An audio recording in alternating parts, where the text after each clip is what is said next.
My name is Barbie and I'm going to show you how to sew on a shirt button.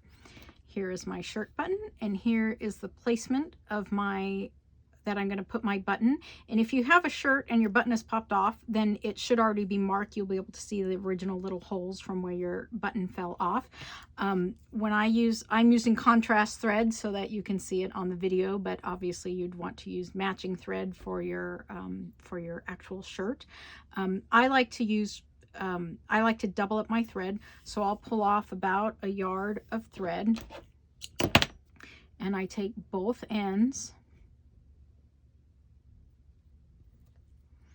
and thread both ends through the needle, and then I'll knot all the ends together, so I've got a total of 4 strands to sew my button on. What that does is it makes it a lot quicker because I only have to take a couple of stitches when sewing on the button.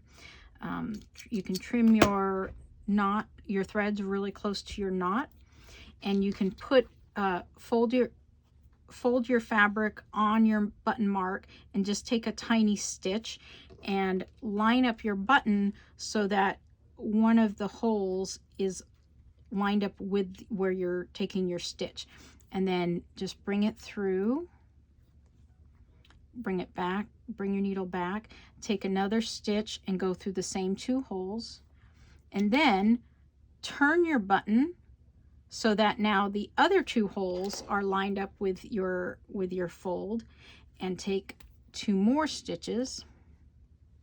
Oops.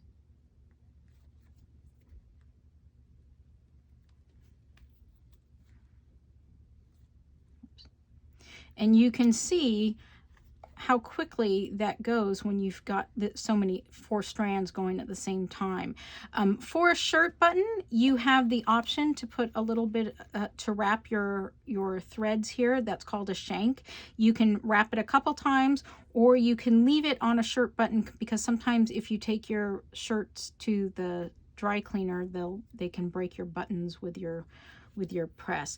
But just take a couple of stitches here on your fold to secure the ends of your thread, and then I like to just slide my needle through my 2 layers of fabric there and cut right near the end, and